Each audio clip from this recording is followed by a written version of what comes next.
보았습니다. 몽골의 수도인 울란바토르 근교에 있는 한 무덤에 가면 이 칭기스칸의 철학을 담아주는 유명한 비문 하나가 있습니다. 거기에 보면 이런 비문의 글씨가 있습니다. 성을 쌓는 자는 반드시 망할 것이며 끊임없이 이동하는 자만이 살아남을 것이다. 이렇게 기록해 놓았습니다. 오늘 우리가 21세기를 살아갑니다. 21세기는 빠른 속도입니다. 속도전입니다.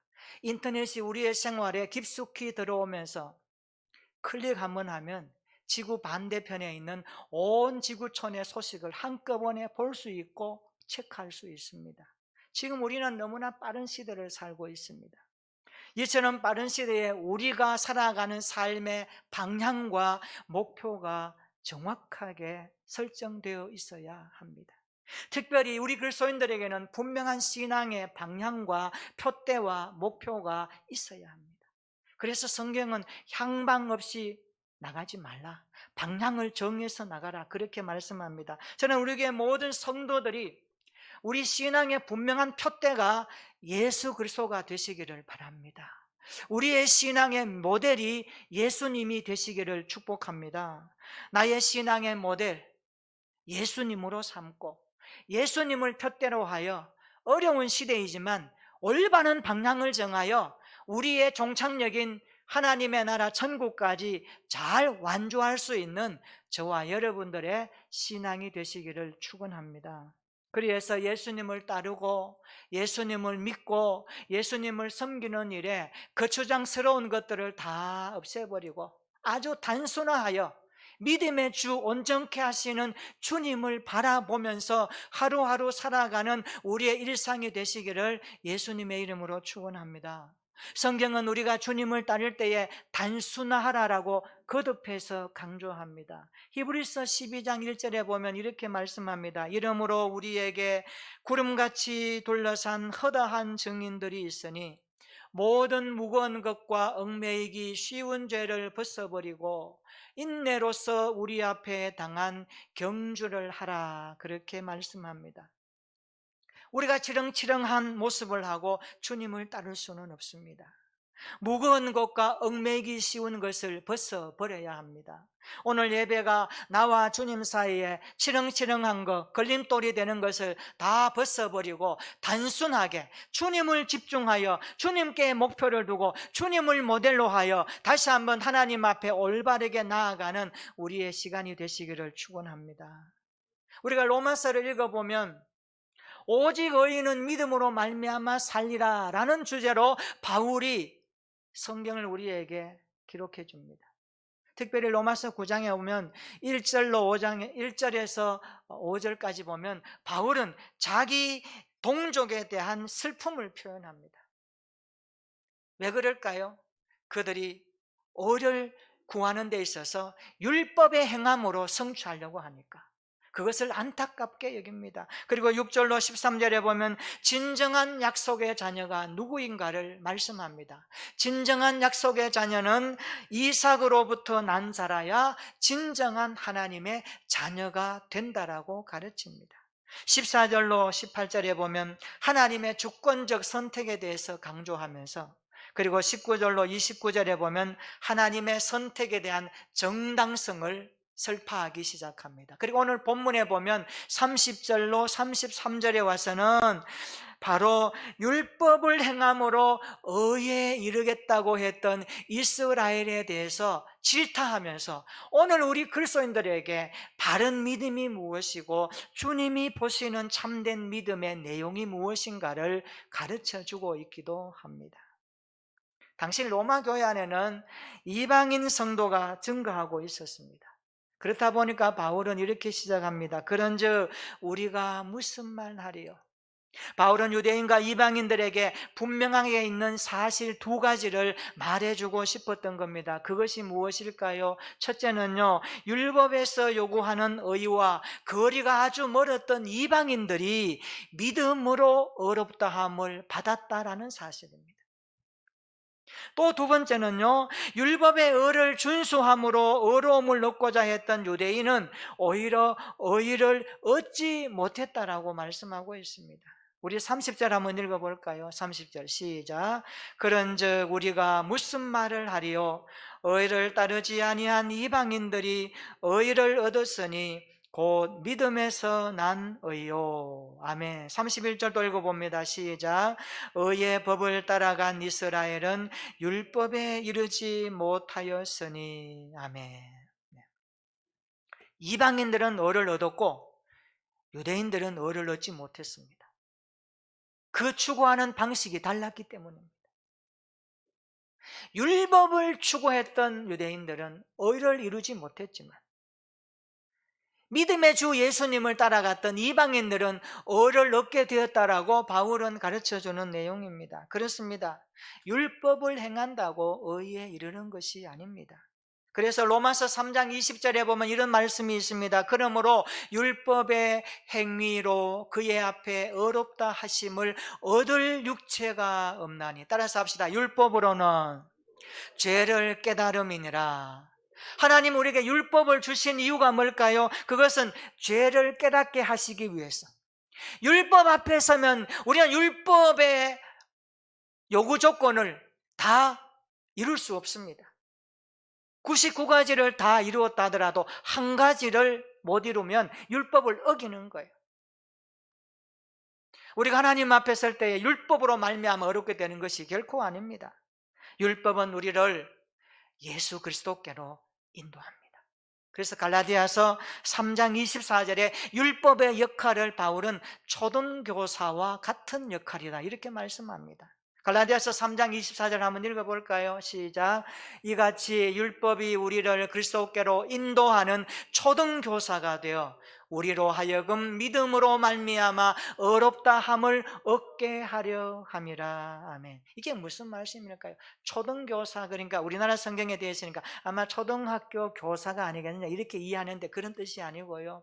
당시 헬라 문화권에서는 부유층이나 잘 사는 사람들에게 노예 신분으로 같이 살면서 아이들을 학교 가는 길까지 안내해주고 보호해주고 데려갔다가 데리고 오는 역할을 하는 사람들이 있었습니다. 이 사람은 아이들을 데리고 학교까지 가서 학교 교사에게 인수인계해주고 돌아옵니다. 그 역할을 초등교사라고 했습니다. 그러니까 율법의 역할은 뭡니까? 참 교사이신 예수 그리스도께로 인도한다. 율법 앞에 서면 인간은 이 율법의 모든 것들을 이룰 수 없는 연약함이라는 것을 알기 때문에 죄가 무엇인지를 깨닫고 이 죄를 어떻게 해결하면 좋을까 탄식할 수밖에 없는데, 그때 우리는 이 죄를 다 이루신 예수 그리스도를 만나게 되는 겁니다. 율법의 역할은 초등교사의 역할로 우리의 죄를 깨닫게 하는 역할에 불과하다고 사도 바울은 가르쳐주고 있습니다. 그렇습니다. 우리는 율법을 행함으로 어렵게 되는 것이 아닙니다. 율법을 완성하신 예수 그리스도를 믿음으로 의에 이르는 줄로 믿습니다. 그러면서 바울은 이사야서 말씀을 인용하면서 우리가 예수님 앞에 서면 예수님이 보시는 참된 믿음이 무엇인가를 알 수 있다라고 오늘 본문에서 말씀하고 있습니다. 우리 32절 한번 읽어볼까요? 32절 시작. 어찌 그러하냐? 이는 그들이 믿음을 의지하지 않고 행위를 의지함이라 부딪힐 돌에 부딪혔느니라. 아멘. 이 구절은 이사야 8장 14절의 말씀을 바울이 인용합니다. 거기에 보면 걸림돌과 부딪히는 바위가 되시는 하나님을 가리키는데, 당시에 이사야는 아수르의 침략 가운데 있을 때에 이스라엘을 구원하시는 분이 하나님이신데, 너희가 하나님을 의지하지 않고 이방의 힘을 의지할 때에 하나님이 너희들에게 걸림돌로 작용할 것이다. 걸림돌이 되어서 너희가 넘어질 것이다. 그것을 말씀하는 내용입니다. 다시 말하면 하나님을 의지하는 자는 하나님이 구원하시는 반석이 되시지만, 하나님을 의지하지 아니하고 다른 나라나 무기를 의지하는 자에게 하나님은 거치는 돌이 되어서 걸려 넘어지게 하는 결과를 초래할 것이다. 그 내용을 오늘 바울이 인용하는 것입니다. 바울은 이처럼 역사적인 배경을 가지고 이사야서의 예언을 인용해서 하나님을 상징하는 거치는 돌을 예수님에게 적용하고 있습니다. 이 구절은 행위에 근거하는 의에 이르는 것은 불가능하다. 그래서 유대인들은 넘어지게 되었다. 이것은 행위를 통해 드러나는 자기 의가 결국에 나와 예수님 사이에 걸림돌이 되어서 아무런 작용을 하지 못한다. 그 내용을 말씀해 주고 있습니다. 여러분, 믿음 대신에 행위를 의지하는 사람들이 있습니다. 바울은 많은 유대인들이 율법을 준수하는 자신의 행위에 의지해 구원을 받으려 하는 것을 질타합니다. 그래서 그들은 예수님께 걸려 넘어지고 말았습니다.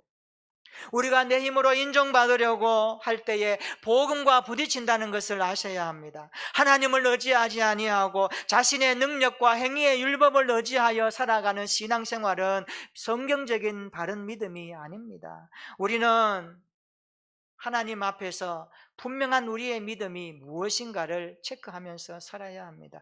우리도 유대인들처럼 예수님께서 우리에게 어떤 분이신가를 분명하게 이해하지 못하면 예수님이 오히려 거치는 돌이 되어 부딪힐 수 있다는 사실을 깨달아야 합니다. 그러면서 33절에 이렇게 말씀합니다. 같이 한번 읽어볼까요? 시작. 기록된 바 보라, 내가 걸림돌과 거치는 바위를 시온에 두노니 그를 믿는 자는 부끄러움을 당하지 아니하리라 함과 같으니라. 아멘. 이 구절은 이사야 8장 14절과 이사야 28장 16절 말씀을 함께 합쳐서 인용한 결합 인용입니다. 잘 보세요. 오늘 본문 32절의 말씀은 거치는 돌과 걸리는 반석이신 예수님을 믿지 않아 의를 얻는 데 실패한 유대인과는 달리 33절에는 거치는 돌과 걸리는 반석이 되시는 예수님을 믿는 자의 결과가 어떠한가를 말씀해 주고 있습니다. 무엇입니까? 따라해 볼까요? 그를 믿는 자는 부끄러움을 당하지 아니하리라.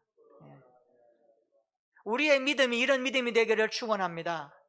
율법을 의지함으로 의에 이르려고 하는 것이 아니라 예수 그리스도를 믿음으로 부끄러움을 당하지 아니하는 참된 믿음의 사람들이 되시기를 축원합니다. 자신의 행위를 의지하는 자는 넘어져 부끄러움을 당할 것이지만 주님을 믿는 자는 부끄러움을 당하지 않을 줄로 믿습니다. 저는 우리 교회 모든 성도들이 십자가를 의지하며 그리스도의 의를 힘입어 살아가는 신앙생활 되기를 축원합니다. 그래서 예수님이 보시는 우리의 믿음이 인정받는 믿음이 되시기를 축원합니다. 우리 모두 예수님께 걸려 넘어지는 인생이 되지 말고 예수님을 견고한 반석으로 믿고 살아가는 신앙생활이 되었으면 좋겠습니다. 그래서 마태복음 7장 24절 이후에 나오는 주님의 말씀처럼 구원의 반석 되시는 예수님 위에 인생의 집을 지어서 그 어떤 어려움이 오더라도 넘어지지 않는 인생들이 되기를 축원합니다. 그 어떤 상황 가운데서도 무너지지 않는 믿음의 인생이 되기를 축원합니다. 그래서 우리는 예수님이 보시는 믿음을 가져야 됩니다. 그래서 부끄럽지 않는 믿음의 사람으로 살아내야 합니다. 주님이 보실 때 부끄러운 믿음을 가졌다면 얼마나 슬프겠습니까? 주님이 보실 때 인정하고 됐다. 내가 원하는 믿음을 너가 가졌구나. 내가 바라는 믿음을 너는 가지고 있구나. 그래, 이 믿음이면 됐다. 하나님이 칭찬하시고 하나님이 인정하시는 믿음의 삶이 되었으면 좋겠습니다.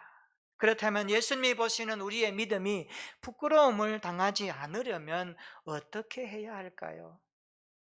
오늘 본문의 결론입니다. 한마디로 이렇게 요약해 봅니다. 한번 따라해 볼까요? 주님을 온전히 모시고 온전히 믿고 온전히 섬기자. 주님을 온전히 모시는 신앙생활 되기를 축원합니다. 주님을 온전히 믿는 그리스도인이 되기를 축복합니다. 주님을 온전히 섬기는 우리의 삶이 되시기를 축원합니다. 이런 모습이 우리 교회 성도들의 믿음이 되기를 바랍니다. 주님을 온전히 모시고 온전히 믿고 온전히 섬기는 신앙생활 되기를 바랍니다. 자기 의로 섬기지 말고 주님의 의로 섬기시기를 바랍니다. 주님이 이루신 구원의 은혜를 힘입어서 섬기고 나누고 축복하시기를 바랍니다. 내가 한 것이 아니요 내 안에 주님이 주시는 힘으로 했다라고 고백하며 교회의 주인이신 주님을 섬기는 관계 속에서 우리 모두의 삶이 주님이 주시는 새 힘으로, 구원의 힘으로, 십자가의 은혜의 능력으로 살아내고 섬겨가는 공동체가 되시기를 축원합니다. 코로나19 가운데 겪고 있는 사람들 참 많아요. 그러나 우리 입술에서 나오는 한마디 한마디가 주님이 인정하시는 거룩한 믿음이 담아내어지는 입술이 되었으면 좋겠습니다. 우리가 하는 기도의 내용 가운데 주님의 뜨거운 사랑이 묻어나는 기도가 주님의 제단에 올려지고 주님이 축복하신 입술이 되어져서 우리를 통하여서 일하시는 하나님의 영광스러우심의 일들을 고백하고 목도하는 삶이 되시기를 축원합니다. 어려운 시대일수록 주님이 보여져야 합니다. 주님이 나타나셔야 합니다. 우리의 인생을 통하여서 우리 안에 계시는 주님, 성령으로 다스리시고 통치하시는 주님의 임재와 통치를 우리의 삶의 믿음의 그릇을 통하여서 담아낼 수 있는 진정한 그리스도의 제자들이 되기를 예수님의 이름으로 축원합니다. 주님이 인정하시는 믿음이 무엇일까요? 주님을 온전히 모시고 주님을 온전히 믿고 주님을 온전히 섬기며 따르는 삶입니다. 여러분, 신앙생활은 자기 의로 하면 반드시 주님과 부딪히게 되어 있습니다. 그래서 존 스토트 목사님은 자기 의로 하는 신앙생활을 가리켜서 이렇게 말합니다. 자기 의에 빠진 불신자와 같다. 여러분, 불신자는요 자기 의로 살아갑니다. 자기 자랑, 자기의 것들로 치장되어 살아갑니다. 우리 그리스도인들이 이런 모습으로 살아가야 되겠습니까? 세상과 나는 간것 없고 구속한 주만 보이도다. 나를 사랑하사 나를 위하여 자기 자신을 보내신 하나님의 아들을 믿는 믿음으로 살아가는 자가 그리스도인인 줄로 믿습니다. 세상에 똑같이 살아가지만 주님의 눈에 뜨이는 사람이 누구일까요? 자기 의로 살아가는 자가 아니라 율법의 행함으로 의를 얻겠다는 삶의 태도가 아니라 율법을 이루신 예수 그리스도의 십자가 은혜를 부여잡고 내 안에 계신 예수 그리스도가 주시는 구원의 감격을 가지고 이 어렵고 힘든 시대일지라도 당당하게 주님을 푯대 삼아 주님을 모델로 하여 주님께 방향을 두고 살아가는 믿음의 사람이 하나님의 눈에 들어오는 사람인 줄로 믿습니다. 오늘 이 시대에 우리의 믿음이 이런 믿음으로 자라갔으면 좋겠습니다. 그래서 날마다 우리의 마음속에 주님을 잘 모셔야 합니다. 주님을 온전히 신뢰해야 됩니다. 주님의 말씀을 붙들어야 합니다. 그리고 삶의 자리에서 주님께 섬기듯 사람들을 섬기고 주님께 대하듯 교회를 대하고 주님을 사랑하듯 서로를 사랑하면서 이 어려운 시대를 극복해야 될 줄로 믿습니다. 코로나19가 우리의 상황을 최악으로 만들어 갈지라도 이 최악의 상황 가운데서도 최적의 시간을 만드는 것은 주님께 집중할 때이고 주님께 엎드릴 때이고 주님의 말씀을 붙들고 몸부림칠 때 그 시간이 최적의 시간이 될 줄로 믿습니다. 우리의 믿음의 시간, 이런 믿음으로 날마다 왕성해졌으면 좋겠습니다. 그래서 기쁠 때나 슬플 때나 주님을 따르고 어려울 때나 좋은 일 있을 때나 주님을 늘 가까이 하는 신앙생활, 그 믿음이 주님이 보시는 바른 믿음입니다. 여러분, 들어오실 때에 찬양을 하나 받으셨죠? 한번 펼쳐볼까요? 이 찬양을 우리가 한번 불러볼 텐데 정말 우리가 이 고백으로 살아가는 삶이 되기를 결단하며 들었으면 좋겠습니다. 이 찬양이 우리의 고백이고 우리의 제물이고 우리의 기도 제목이 되고 우리의 삶이 되기를 우리 1절부터 3절까지 우리의 믿음을 담아서 불러보면서 하나님 앞에 올려드리기를 바랍니다. 나의 마음속에 온전히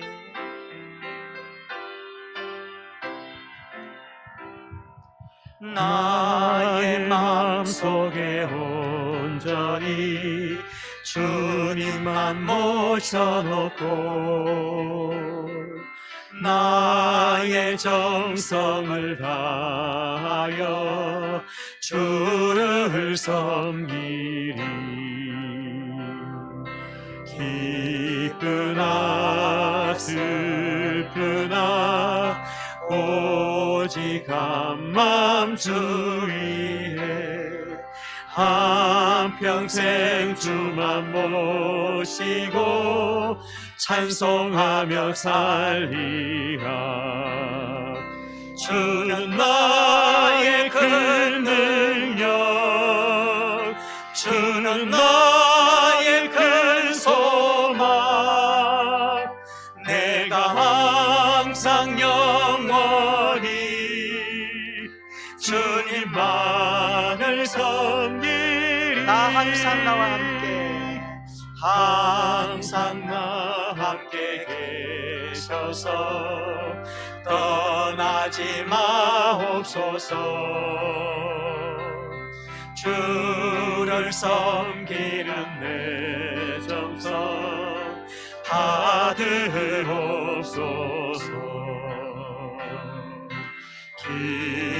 기쁘나 슬프나 오직 한맘 주 위에 한평생 주만 모시고 찬송하며 살리라. 아멘.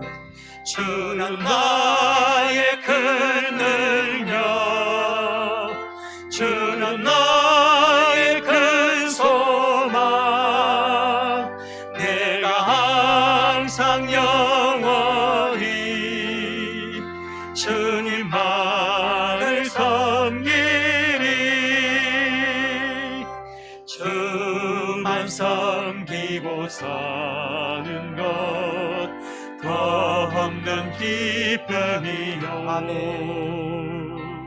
주가 내 아래 계셔서 동거함이라.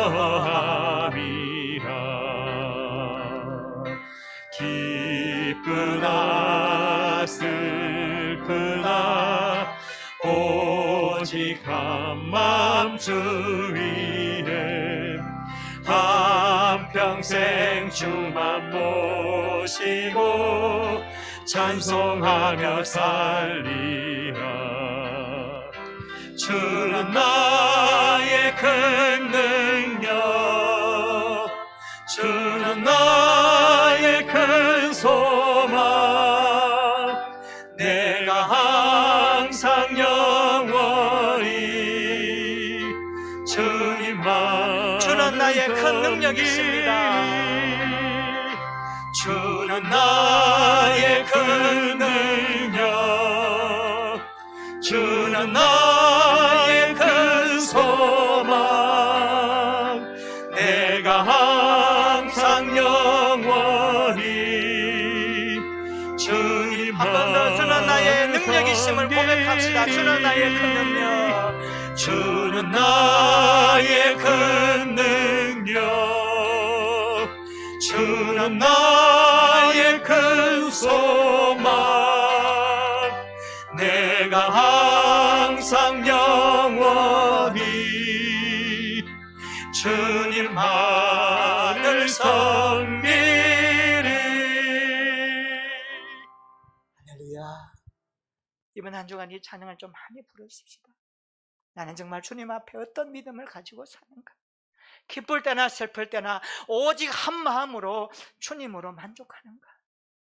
이 고백을 드리면서, 이 찬양을 드리면서 우리의 믿음이 정갈하게 다듬어졌으면 좋겠습니다. 예수님이 보시는 나의 믿음이 부끄러움 당하지 않기를 원합니다. 날마다 십자가를 의지하며 살아갑시다. 구원의 은혜를 가지고 살아갑시다. 주님을 온전히 모시고 주님을 온전히 믿고 주님을 온전히 섬기는 그리스도의 제자들이 되기를 축원합니다. 그리하여 그를 믿는 자는 부끄러움을 당하지 아니하리라. 이 말씀을 누리며 살아가는 저와 여러분들의 생애가 되시기를 예수님의 이름으로 축원합니다. 아멘. 우리 한번 기도하십시오.